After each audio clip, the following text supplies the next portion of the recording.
بسم الله الرحمن الرحيم والحمد لله رب العالمين والصلاة والسلام على سيد المرسلين وعلى آله وصحبه اجمعین اما بعد، محترم ناظرین کرام، احکام دین کا پروگرام پیش خدمت ہے۔ آپ کے سوالوں کے جواب ہم کتاب و سنت کی روشنی میں پیش کریں گے۔ تو آئیے، آج کا پہلا سوال یہ ہے، ہمارے ایک بھائی پوچھتے ہیں کہ کیا مال کی زکوٰۃ جو نکالی جاتی ہے اس کو مختلف وقتوں میں تقسیم کیا جا سکتا ہے، یہاں تک کہ سال ختم ہو جائے اور پوری زکوٰۃ دے چکے ہوں؟ ان کے سوال کا مطلب یہ ہے کہ زکوٰۃ پہلے نکال دیں، یہاں تک مقصد سال پورا ہو تو زکوٰۃ پوری نکل چکی ہو، جب حساب کرتے ہوں تو زکوٰۃ کا جو پیسہ نکالا گیا اور جو لگتا ہے بر وقت اس میں حساب برابر آتا ہو، یا ایک ہی یوں کہہ لیجیے کہنا چاہتے ہیں کہ زکوٰۃ کو ہم اندازہ کر کے نکال دیں اور اس کو مختلف وقتوں میں دوسروں کو دیتے رہیں، یہاں تک کہ سال پورا ہونے کے وقت جب حساب کریں تو برابر ہو جائے۔ بات دونوں ایک ہی ہے، تو ہم کہتے ہیں ہاں یہ ممکن ہے۔ رسول اللہ صلی اللہ علیہ وسلم نے حضرت عباس جو ان کے چچا ہوتے ہیں، عباس ابن عبد المطلب، تو ان کی زکوٰۃ آپ نے پہلے ہی لے لی تھی، اور یہ کہ زکوٰۃ آنے کا جب وقت تھا اس میں انہوں نے حساب کیا ان کا برابر نکلا، تو آپ پہلے زکوٰۃ دے سکتے ہیں۔ آپ جہاں ضرورت دیکھیں، جہاں حاجت مند دیکھیں، جہاں مسلمانوں کی امداد کی ضرورت ہو، جہاں پر غریب و مسکینوں کے لیے ناداری پائی جاتی ہو،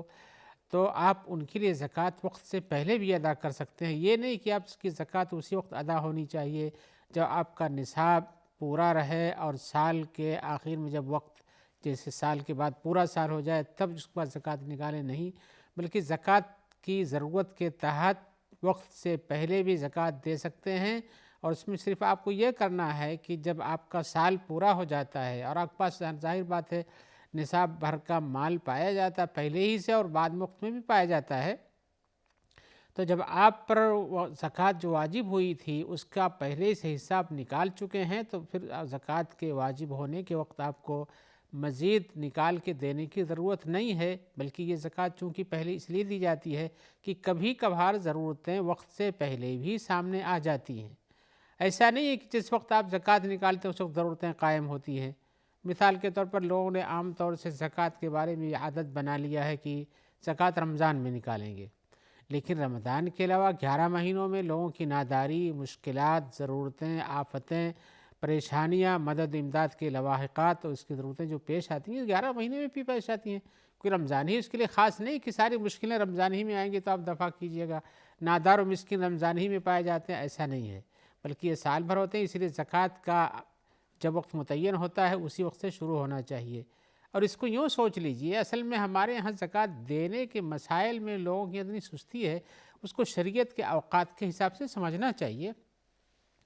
جس طرح سے ایک انسان کے بالغ ہو جانے کے بعد اس پر زکوٰۃ واجب ہوتی ہے جب اس کے پاس نصاب بھر کا مال ہو اور اس پر سال گزر جائے۔ آئیے ہم آپ سے پوچھیں کہ انسان کب بالغ ہوتا ہے، تو آپ بھی نہیں بتا سکتے ہیں کہ ہر رمضان ہی میں بالغ ہوتا ہے اور ہر رمضان میں بالغ ہوتا ہے پھر دیتا ہے، ایسا نہیں ہے، بلکہ آدمی کے بالغ ہونے کے بعد جب بھی زکوٰۃ مال اس کے پاس ہو، اتنا مال ہو کہ نصاب بھر ہو یا اس سے زیادہ ہو، اور اس مال پر ایک سال گزر چکا ہو، تو اس پر زکوٰۃ واجب ہوتی ہے۔ ایسی صورت میں وہ شوال، ذوالقعدہ، ذوالحجہ، محرم، سفر، کبھی بھی آدمی بالغ ہوتا ہے اس پر زکوٰۃ کا وجوب لگتا ہے، تو جس وقت زکوٰۃ کا وجوب لگتا ہے اس وقت اس کو ادا کرنا چاہیے۔ تو جب انسان کے بالغ ہونے کے لیے کوئی مہینہ اور دن متعین نہیں ہے،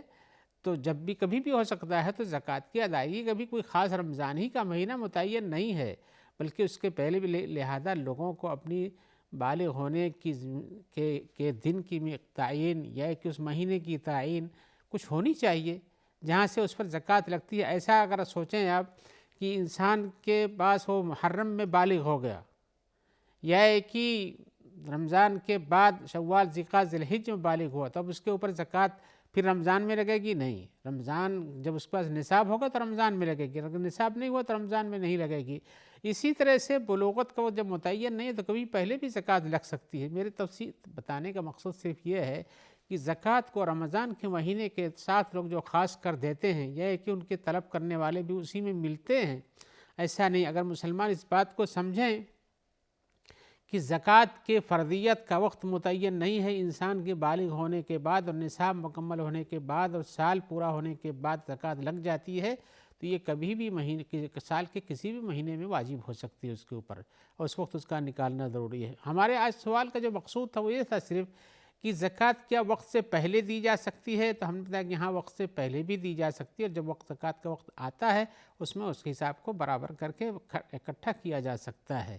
تو آپ کے ہاں ضرورت ہو، جیسے دنیا میں بہت ساری ضرورتیں پیش آتی رہتی ہیں، آفات و مصائب آتے رہتے ہیں، زکوٰۃ کو اگر آپ سوچتے ہیں کہ رمضان میں یا کہ شوال میں یا ذیقعد میں یا ذی الحجہ میں یا کسی بھی مہینے پر آپ پر واجب ہونے والی ہے، تو اس کے پہلے بھی 2-4 مہینہ پہلے بھی دے سکتے ہیں۔ اس میں کچھ شرط نہیں کہ اسی مہینے میں زکوٰۃ لگے گی تو دیں، بلکہ زکوٰۃ کے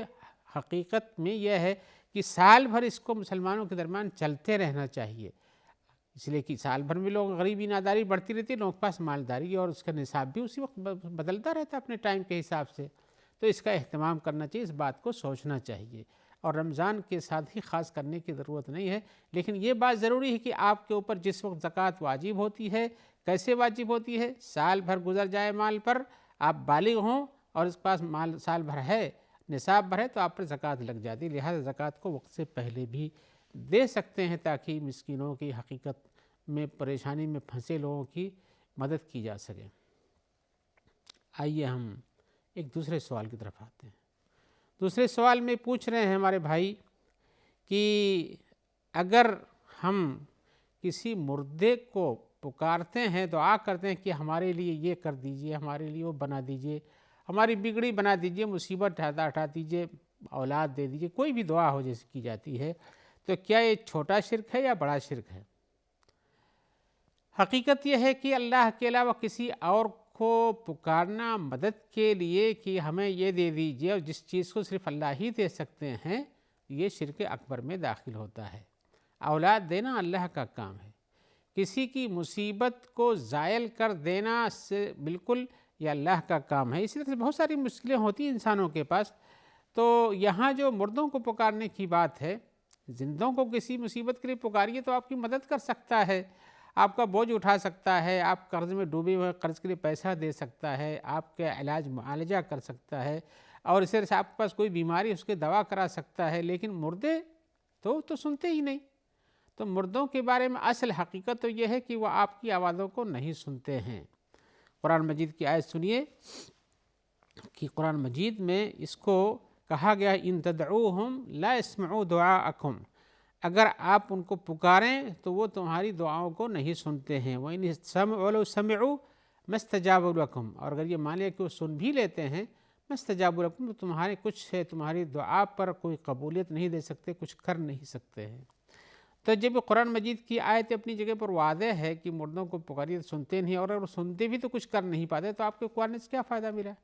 کچھ نہیں، بلکہ یہ چیز جو اللہ کی خیل خاص تھی، جس میں آپ اللہ کو پکارتے ہیں، ہر وقت سنتا ہے، حی اور قیوم ہے، لا تأخذہ سنۃ ولا نوم ہے، تو اس کو پکاریے۔ آپ کے اس پکار کو، اس دعا کو وہ پسند کرتا ہے، دعا کو اللہ تعالیٰ پسند کرتا ہے، جو دعا نہیں کرتا اللہ تعالیٰ اس انسان کو پسند نہیں کرتے۔ تو دعا کرنا چاہیے، لیکن مردوں کے بارے میں یہ ہے کہ وہ اصل سنتے نہیں ہیں۔ مسئلہ آپ نے جو پوچھا ہے کہ کیا شرک اکبر ہے یا اصغر ہے، اس سلسلے میں ہمیں حقیقتاً کسی بھی پکارنے یا قبر پہ جانے والے کے بارے میں ہم صراحتاً نہیں کہہ سکتے کہ یہ کافر ہو جاتا ہے، اس لیے کہ کفر کا فتویٰ دینا اتنا کوئی آسان کام نہیں ہے،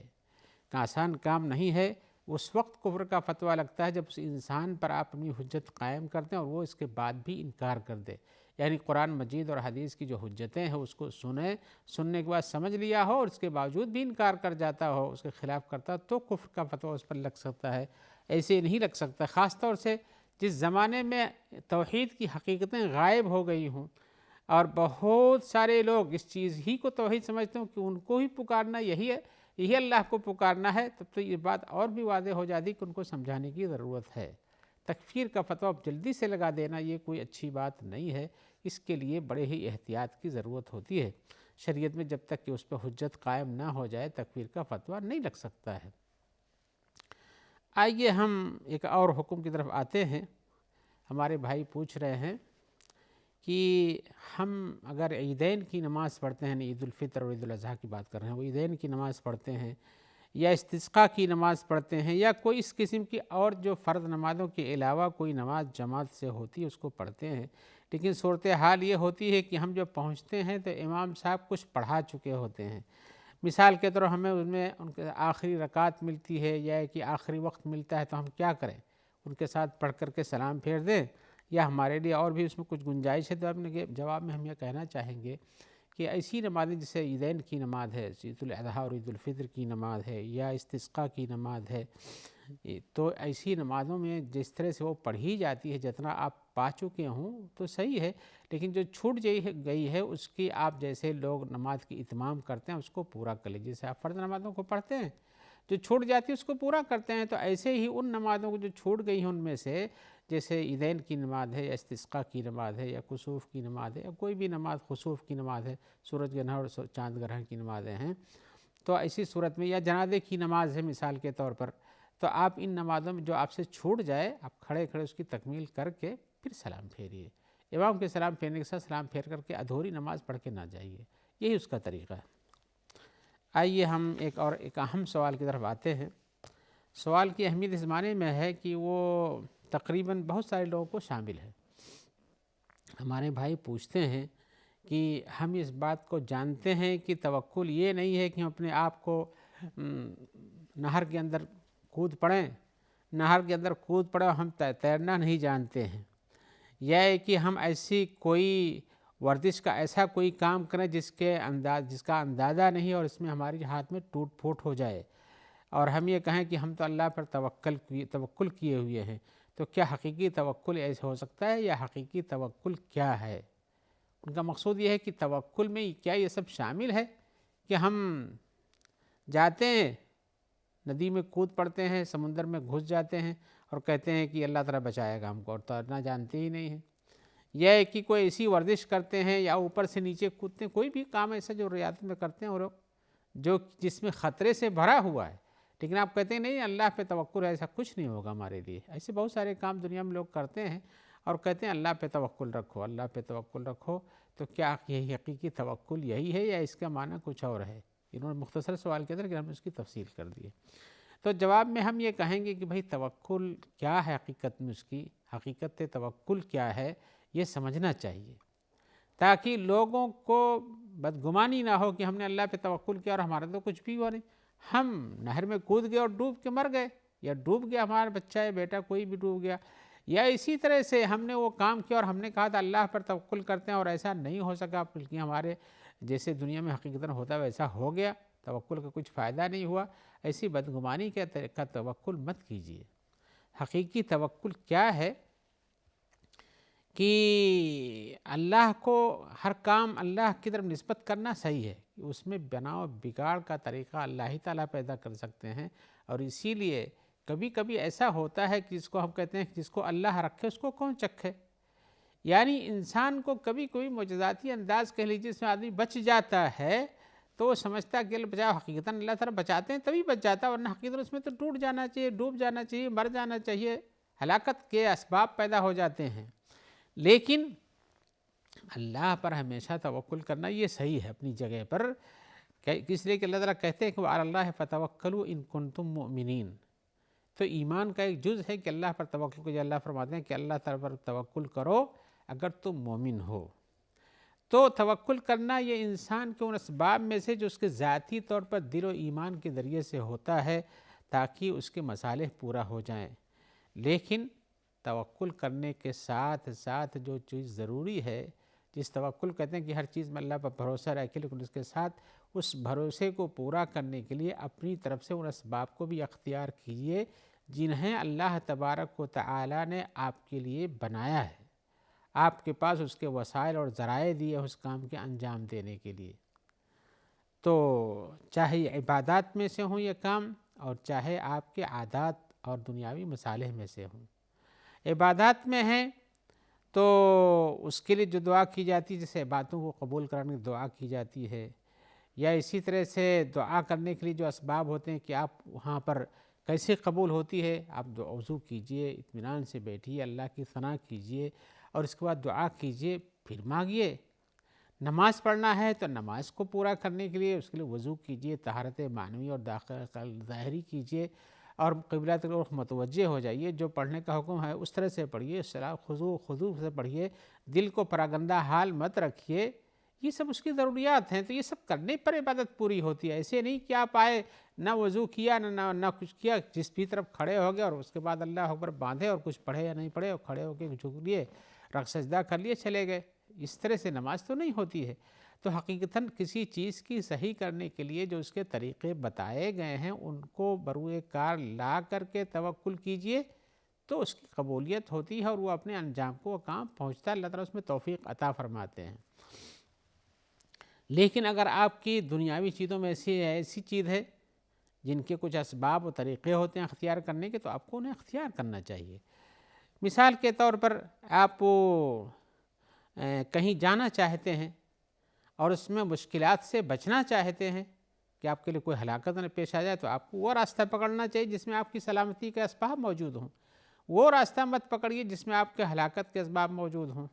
تو جیسے انسان جاتا ہو، جنگل سے گزرنا ہو تو محفوظ راستے سے جائے، نہ کہ شیروں کے بیچ میں گھس جائے۔ آپ رسول اللہ صلی اللہ علیہ وسلم کو دیکھیے